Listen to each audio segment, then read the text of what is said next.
Ketika manusia belum mengetahui secara pasti mengenai wilayah-wilayah yang belum dijelajahi, mereka sering menggambar makhluk-makhluk aneh pada sebuah peta. Di antaranya pada sebuah pola dunia kecil bernama Han Lennox Globe yang terukir kalimat Ixun Dragones atau di sini ada naga pada wilayah pesisir di Asia Tenggara. Berbeda dengan makhluk mitologi lainnya, naga sering muncul di banyak budaya di seluruh dunia dengan bentuk yang hampir seragam seperti tubuh layaknya ular, memiliki sayap, dan memiliki perawakan seperti reptil. Bahkan bagi beberapa orang, hewan purba yang kita kenal dengan dinosaurus diyakini sebagai naga, meskipun hal ini terus diperdebatkan. Hal ini lantas menjadi sebuah pertanyaan besar, yaitu mengapa orang-orang dahulu sering melaporkan eksistensi naga dan mengapa bukan makhluk mitologi lain, mengingat makhluk tersebut muncul di berbagai peradaban besar seperti China, Skandinavia, Mesopotamia, dan masyarakat aborigin Australia. Oleh karena itu, dalam video kali ini kita akan mencoba menelusuri bersama mengenai naga, tentang siapakah ia sebenarnya, serta mengapa banyak laporan mengenai eksistensinya di berbagai dunia yang mulai mendapatkan jawaban ketika ilmu paleontologi muncul. Dan berikut adalah pembahasan naga.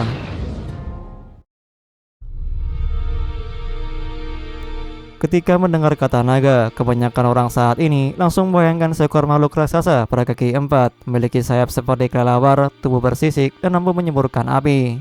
Gambaran naga seperti ini umumnya muncul pada budaya barat yang kemudian dipopulerkan oleh berbagai media hiburan seperti film hingga video game. Akibatnya, banyak orang mulai menganggap bahwa seperti itulah bentuk naga yang sebenarnya. Dalam banyak tradisi kuno, naga lebih sering digambarkan sebagai ular raksasa daripada reptil bersayap. Misalnya di Mesir kuno, makhluk bernama Apep atau Apopis juga dianggap sebagai naga berbentuk ular. Begitu juga di mitologi Iran, aborigin hingga China yang dikenal dengan Long. Hal ini lantas menjadi pertanyaan di kalangan para peneliti, yaitu mengapa banyak budaya yang tidak pernah saling berhubungan tetap memiliki cerita tentang makhluk yang bernama naga. Untuk menjawab pertanyaan ini, kita perlu memahami apa makna kata naga yang sesungguhnya. Kata naga atau dragon dalam bahasa Inggris berasal dari bahasa Yunani, yaitu dragon yang berarti ular besar. Jika ditelusuri lebih jauh lagi, kata tersebut berkaitan dengan akar kata Yunani kuno, yaitu derkestai yang berarti melihat dengan tajam. Sebagian peneliti berpendapat bahwa makna ini mungkin merujuk pada tatapan mata ular yang tampak tajam dan seolah-olah menghipnotis mangsanya. Dan argumen ini kemungkinan besar ada benarnya.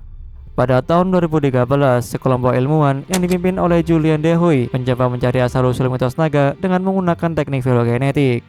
Namun, dalam penelitian ini, metode tersebut diterapkan pada cerita rakyat, bukan pada makhluk hidup. Para peneliti kemudian mengumpulkan data tentang kisah naga dari 23 wilayah di dunia, lalu membandingkan kesamaan dan perbedaannya. Hasil analisis menunjukkan bahwa kemungkinan besar mitos naga berasal dari satu sumber atau tradisi yang sama yang kemudian menyebar dan berkembang menjadi berbagai versi di berbagai budaya. Selain itu, penelitian ini juga menyebutkan bahwa pola penyebaran mitos naga sangat cocok dengan pola migrasi manusia di zaman purba. Dalam rekonstruksi yang dibuat oleh tim peneliti, cerita naga paling awal diperkirakan sudah ada sekitar 75.000 tahun yang lalu di Afrika bagian selatan. Dalam lukisan batu ini yang dikenal sebagai Rain Snake Panel menggambarkan sekelompok manusia yang sedang menangkap seekor ular raksasa di perairan. Meskipun kita saat ini dengan mudah mengidentifikasinya sebagai ular, bagi orang-orang pada masa itu yang sangat minim pengetahuan, mereka lebih suka berimajinasi.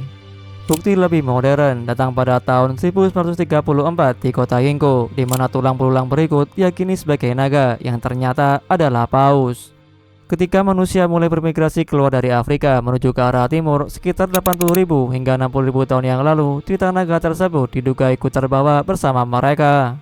Seiring perpindahan manusia dan berkembangnya budaya yang berbeda-beda, cerita naga mengalami perubahan bentuk tetapi masih mempertahankan sejumlah ciri yang sama.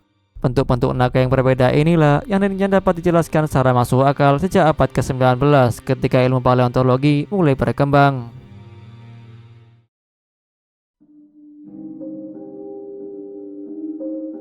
Geomitologi merupakan sebuah bidang kajian yang mempelajari hubungan antara mitos atau legenda dengan kondisi geologis suatu daerah.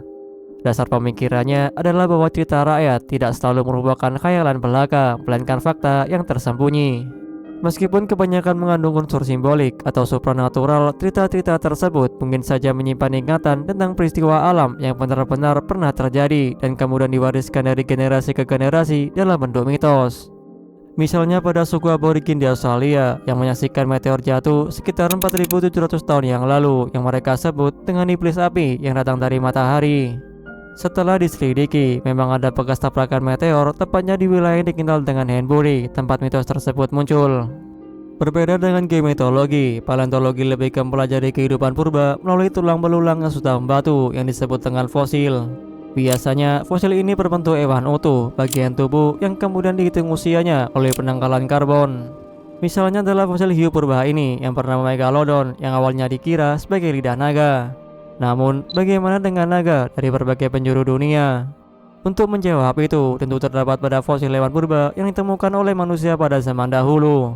Ketika masyarakat menemukan tulang atau gigi berukuran sangat besar tanpa mengetahui asalnya, mereka berusaha menjelaskannya melalui cerita dan mitos sesuai dengan pemahaman mereka.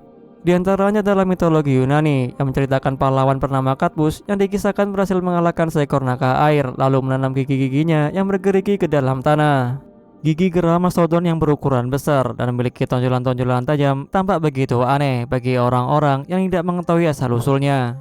Karena itu, muncul dugaan bahwa ketika masyarakat kuno menemukan fosil-fosil tersebut, mereka mungkin menganggapnya sebagai gigi naga dan kemudian menciptakan cerita-cerita seperti kisah Cadmus untuk menjelaskan penemuan itu. Jika kalian masih belum sepenuhnya percaya, mari berpindah tempat ke China, di mana naga menjadi makhluk ikonik. Di sini, naga atau yang disebut dengan long digambarkan memiliki tanduk yang menyerupai tanduk rusa. Bentuk tersebut ternyata terinspirasi oleh tengkorak rusa purba dari pada Pliocene yang fosilnya banyak ditemukan di wilayah utara China. Di Pakistan, tepatnya di perbukitan Siwalik, juga muncul kisah naga yang memiliki jambul atau berhias permata. Dan naga tersebut adalah hasil interpretasi orang zaman dahulu terhadap fosil Siffaterium, yaitu kerabat purba jerapah yang telah punah. Sehingga dari temuan-temuan ini, kita mendapatkan pencerahan kalau perbedaan naga di berbagai wilayah dunia kemungkinan besar dipengaruhi oleh jenis-jenis fosil yang ditemukan secara lokal. Meskipun begitu, ada sebuah kelompok di barat yang kita kenal dengan Young Earth Creationist yang percaya bahwa naga pernah hidup dengan manusia. In a canyon called Black Dragon Canyon, you find this picture. It's of a winged creature. It looks like it has a sort of a bump on its head, a crest on its head, and it looks like it has webbed feet. And it's a big flying creature. Do you know what is fascinating about that particular canyon in Utah? I'll tell you what's fascinating. They find fossil bones of pterodactyls. I think the Indians saw those bones flying. In other words, I think they saw those creatures. I don't believe they're millions of years old.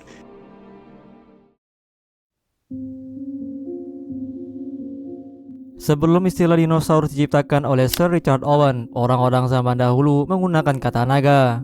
Karena kelompok tersebut percaya bumi baru berusia sekitar 6.000 tahun, mereka meyakini bahwa manusia dan dinosaurus atau naga pernah hidup berdampingan. Narasi ini jugalah yang bisa menjelaskan mengapa ada laporan naga air atau dinosaurus sauropoda yang masih hidup di pedalaman Kongo yang kita kenal dengan Mokolembe. Ketika eksistensi makhluk tersebut berusaha dibuktikan oleh Roy Makal pada awal 1980-an di rawa-rawa Likau Ala, ia bersama timnya tidak menemukan apapun. Tidak ada bukti fisik seperti jejak, bangkai, atau spesimen yang berhasil ditemukan. Hal ini sama halnya dengan kisah Ropan yang ada di Papua Nugini yang digambarkan sebagai Pterosaurus bercahaya dan setelah dibuktikan tidak ada wujudnya. Semua ini berasal dari pemahaman radikal mereka yang berusaha menafsirkan istilah Leviathan dan Behemoth berdasarkan narasi mereka sendiri. Misalnya Behemoth yang aslinya ditafsirkan sebagai kuda Nil atau gajah, bagi penganut bumi berusia muda ia adalah dinosaurus sauropoda. Begitu juga dengan Leviathan yang ditafsirkan sebagai buaya Nil atau paus oleh kelompok ini diartikan sebagai reptil air purba. Dari cuplikan video yang kalian tonton sebelumnya, jika kalian memiliki pandangan bias, maka apa yang dikatakan oleh misionaris kelompok tersebut yang bernama Kenham akan kalian terima matang-matang. Kalian akan percaya bahwa lukisan gua ini memang menggambarkan seekor naga atau Pterosaurus karena bentuknya yang sangat meyakinkan. Namun, setelah dianalisis oleh para ahli, ternyata tidak demikian. Pertama-tama, mari kita kritik klaim yang dibuat oleh Kenham mengenai Black Dragon Canyon yang katanya berisi fosil Pterosaurus. Jika melihat lukisan dinding tersebut, Pterosaurus yang dimaksud adalah jenis yang tidak bergigi dan berekor pendek seperti Pteranodon dan Quetzalcoatlus. Sayangnya, jika kita mencoba mencari klaim tersebut, tidak pernah ditemukan fosil Pterosaurus di lokasi tersebut. Bahkan di formasi terdekat dari Black Dragon Canyon, yaitu Mount Copy Formation yang ada di Arizona, hanya hewan purba dari periode Triasik seperti ikan silakan, Eohypodon, Dicynodon, dan Arizonasaurus. Sehingga dari sini Kenham setidaknya telah berbohong. Di Black Dragon Canyon, kalian tidak hanya menemukan lukisan dinding ini yang dianggap pterosaurus atau naga, melainkan hewan lain. Hewan lain tersebut ternyata bukanlah hewan purba, melainkan hewan-hewan modern yang dulunya dijumpai oleh suku Vimon sehari-hari seperti domba dan kadal. Dan plot twistnya, lukisan naga tersebut sebenarnya hasil ilusi. Pada tahun 2015, seorang arkeolog bernama Paul Bond dan spesialis pencitraan digital Jean-Loic Lequelec meneliti kembali lukisan tersebut menggunakan teknologi canggih bernama D-Stretch. Perangkat lunak ini mampu memisahkan dan memperjelas kepekatan pigmen warna digital tanpa menyentuh batuan. Hasil pemindaian teknologi modern ini cukup mengejutkan karena lukisan Pterosaurus itu sebenarnya tidak ada. Lukisan itu ternyata dari 5 gambar terpisah yang berdiri sendiri-sendiri namun dipaksa menyatu oleh coretan kapur vandalisme di masa lalu. Karena itulah, dari penjelasan kita yang cukup panjang ini dapat disimpulkan bahwa naga hanyalah hasil imajinasi manusia sekaligus salah interpretasi terhadap fosil hewan purba yang belum dipahami.